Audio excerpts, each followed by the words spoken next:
Hi, welcome to the first demo flight of the new HUBSAN product. This is the X4 Desire. The exact reference is H502 S. So this model is pretty compact. This is a little brother of the huge, the huge H501S, if I can compare both. As you can see, so it's much more compact. I think only a third more smaller there versus the big brother, and this one is including the same functionalities. It means that on top you have a GPS module, and thanks to the second GPS module inside the transmitter here, you have also the follow me function. Difference are more about the camera module. Here only a 720p camera, and it's also broadcasting the FPV signal for sure. On bottom part you have this micro SD slot. No micro SD card was provided, you have to give yours, and installed on the battery compartment you have 610 milliamps power, 2S LiPo ending with a GST connector.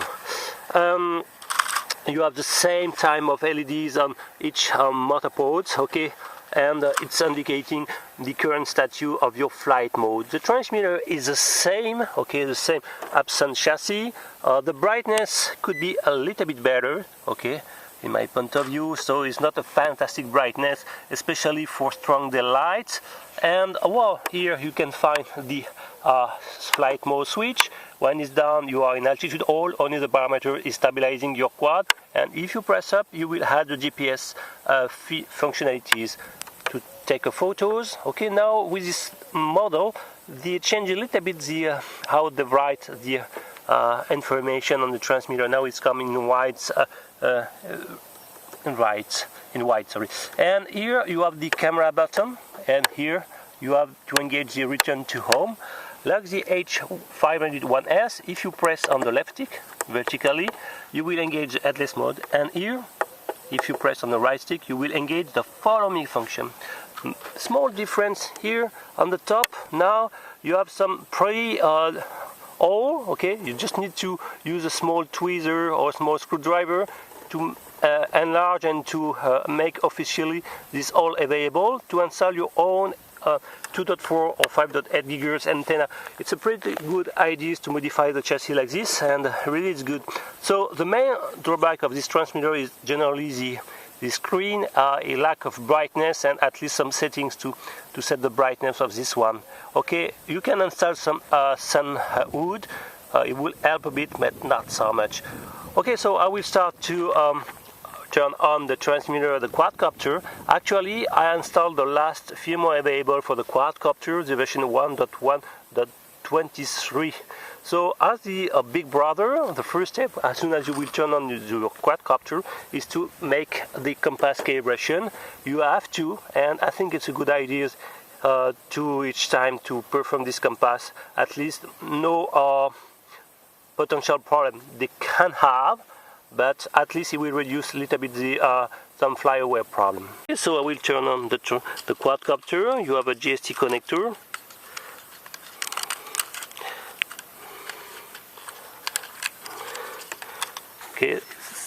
As you can see, the battery compartment is filling completely the battery room.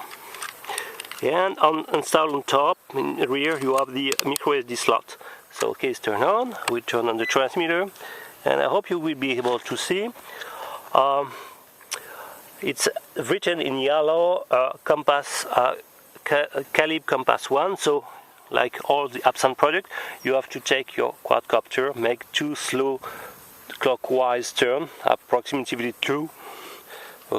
And after a few seconds, when it's done, you will be able to see a Calib Compass 2 on the screen, and the like this, and the LEDs also changing on the motor ports.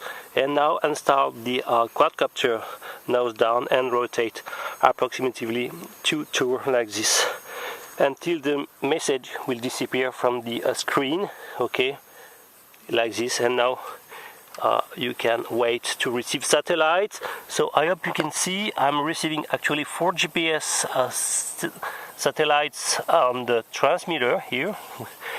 Not yet for the quadcopter. It will take a couple of seconds to fix everything. You will need at least 6 satellites to take off, okay?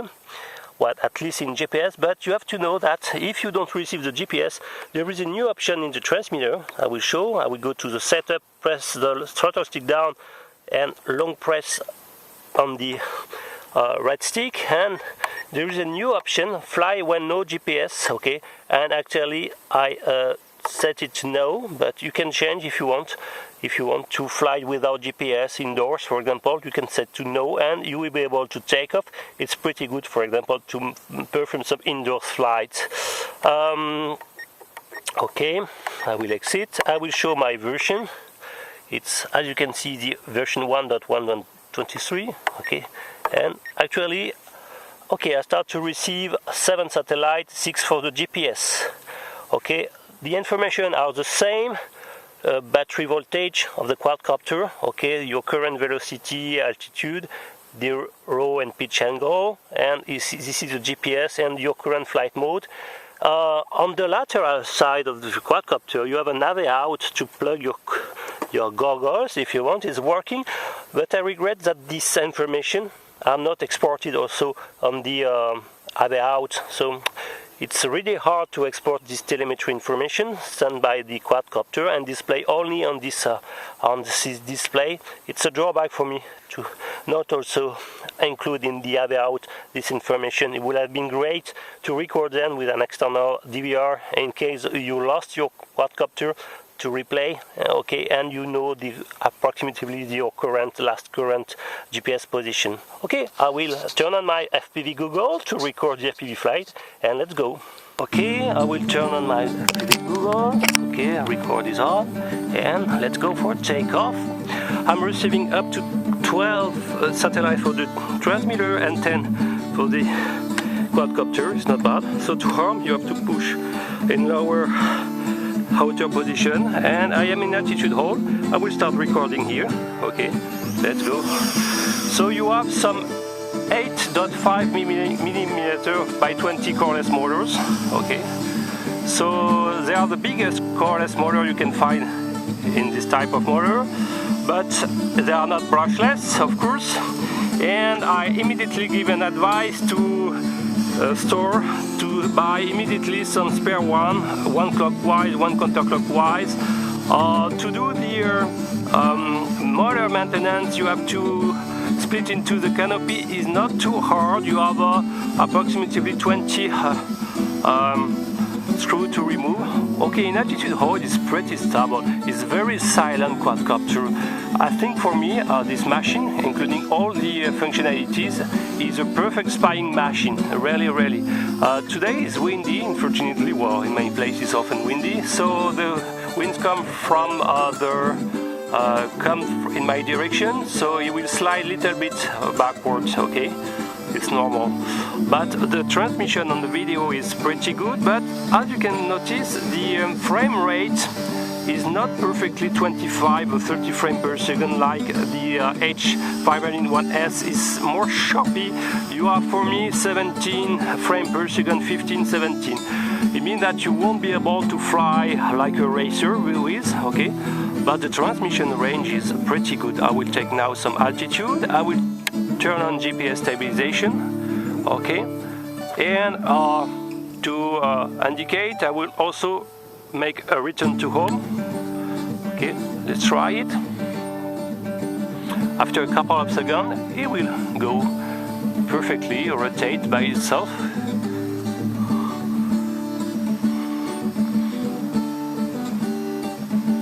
Pretty good.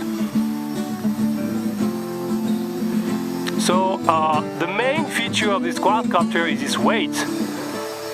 Guess how many it weighs? 152 grams. It's amazing. Wow. The landing is pretty good. I will turn on the recording again. It's working very well. I will disarm the quadcopter. Okay, and turn off my FPV Google. photo split. Here we resume the flight again. Turn on my FPV goggles, recording. Yes, actually I set my FPV goggles to a compatible frequency. It's good because you can select the 500 GHz by a step of 5 MHz, so you will be able to find something compatible. Turn on recording. Okay, and let's take a little bit some altitude. So actually 22 meters, 30 meters, and so actually I'm 32 meters, and I will now make a small panorama tour. I will clean a bit.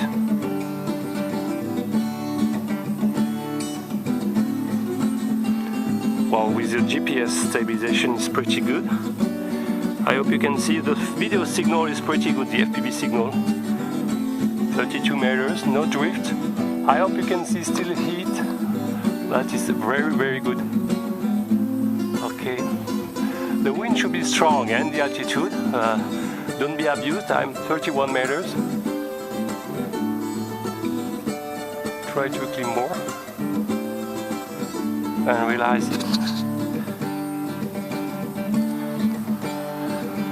I'm 92 meters high.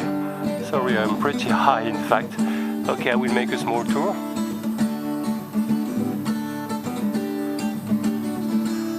Okay, and I will now go down.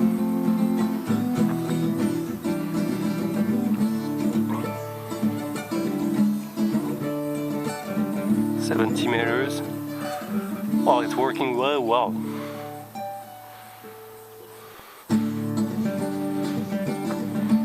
So I was close to 1 minute height. Okay, 35 meters. It's a very pretty stable machine. It's so silent, the perfect spying machine. So this is the maximum speed in GPS mode. Don't expect something very fast. If I go now in altitude hold, the radar of course increase because no more GPS speed limitation associated with. And you have to know that of course you have a manual mode. So even in altitude hold it's not bad at all. Okay, the battery starts to be a little bit weak. Whoa. Whoa, whoa, whoa, whoa, whoa. Come on here.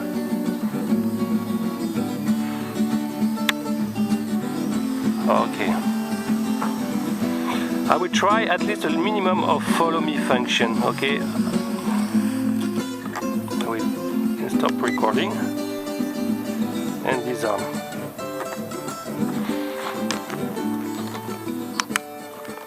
Okay, now we'll make a new test with the follow me function. So we'll turn on the recording, okay, and oops, sorry, I took photos, and continue.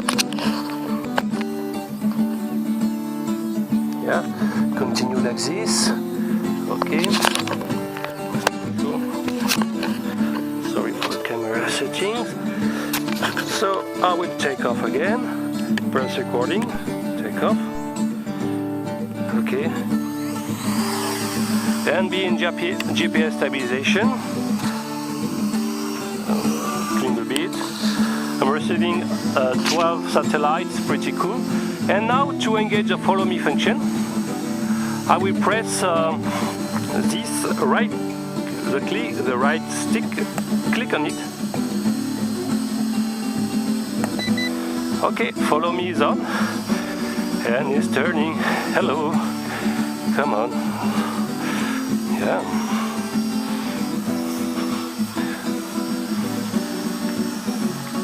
So it's working well, like the Big Brother.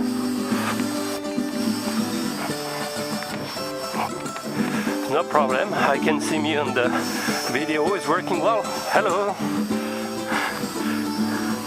It's pretty fun. You know, for 150 grams machine is really efficient. Okay, I start to have low batteries. I've got the red sign on the transmitter. Okay, and I think soon it will start an auto landing. But the follow me function is working well. Yeah, come on, baby. Yes, pretty well. So maybe you have to indicate with your stick to follow you.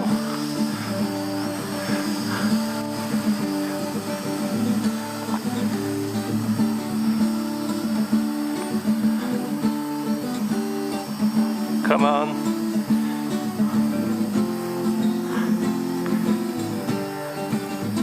It don't want to move anymore. Maybe to return. As soon as you will press the stick, the R stick, it will follow me on.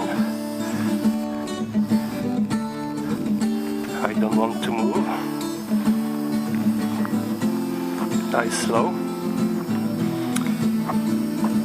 Okay, I will turn off the follow me, and now we'll engage or wait the low voltage landing. I will be close to the surfaces and wait until the battery will be weak to see if the emergency landing is working well.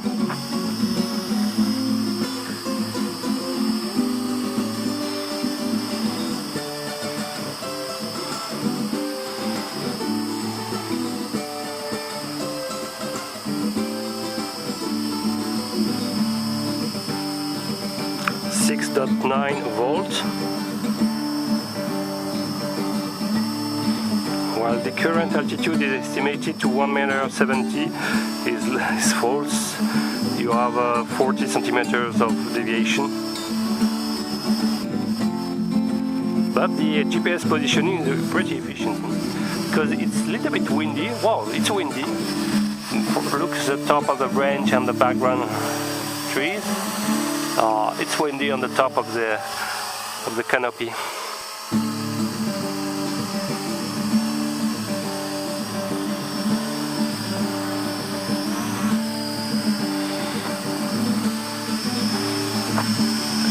Working pretty efficiently.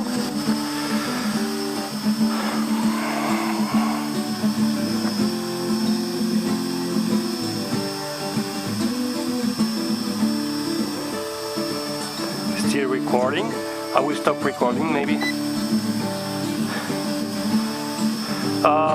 Really, I like the FPV transmission, quite solid. So, well, I think they did a more stronger video transmitter than the former HUBSAN H502S Plus. This one got a very weak video 5.8 video transmitter. This one is much more powerful. As you can see, 100 meters is not a problem. I think I can go more than 200-300 meters. So I will release the antenna optimization, okay, and after to attempt more long-range flights. But well, the LBC alarm is finally not coming too soon. 7.8. Okay, I don't want to damage my LiPo. I think I will. I don't want really to wait the situation. Maybe start an auto landing. Not yet. 6.7.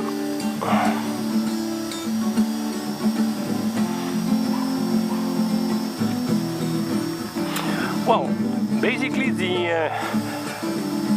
this is an amazing small and compact quadcopter, fully smart. You have the LEDs flashing fast. I think it will auto land soon. Yes, seems to engage the descent. Yes. So around 6.4 volts with load. Okay, I will turn off because it's on the herbs. I don't want to damage.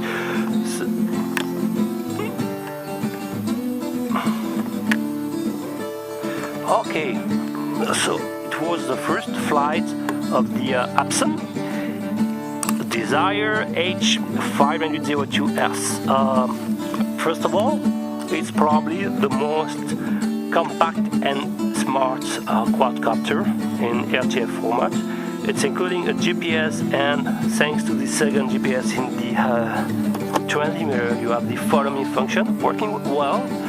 It's compact, it's silent, the autonomy is good, you have something like 8-9 minutes for sure. It's very precise, smooth. Thanks to these motors, I don't think you will have some potential burnout or suddenly some strange disarming like some user reported for the H501S in some current version of the firmware. Actually, this one is the one that 1.23 is pretty stable. I'm really impressed. Everything is working fine. Well, it's very silent, really. What are the drawbacks? Probably for such price is a little bit expensive in my point of view. Announced actually close to $200 compared to the actually you can find the big brother, the brushes, for $280. I think it's a little bit too pricey. You have only some cordless motors, and also the camera is downgraded to 720p, and the FPV transmission is also not so perfect. The frame rate is not perfectly fluid, so it's a little bit too pricey in my point of view. I think the right price should be around $160–70. But for me, this one, the main originality and main features is for 150 grams, you can take it without almost any danger for other people. Okay, so I don't say to use it over in a crowded situation, but it's less dangerous than a real brushless quadcopter. That's for me the main interest of this machine. It's compact, you can transport it everywhere, you have approximately good autonomy. It's silent. The 720p footage are not bad. A little bit overexposed in terms of color, in my opinion. The lowest sensitivity is not so fantastic. I guess it's around 1 lux or 0.1 lux maximum. And the lens is also offering a little bit blur image, especially on the border. So they could improve a little bit the situation in my point of view, but it probably will come in a sooner edition. Really, I like it. The FPV range as well, the transmission range is pretty good. Well, I regret the lack of brightness of this transmitter, okay, but it's really not bad to have a good one. And also that you cannot export, record all the OSD information, okay, for a safety case in case you're loading your quadcopter. I hope you like this first demo flight. Okay, if you have any question, please type below, and please check my RC Groups review as well as the other video unboxing, for example. Thank you for watching. Bye bye.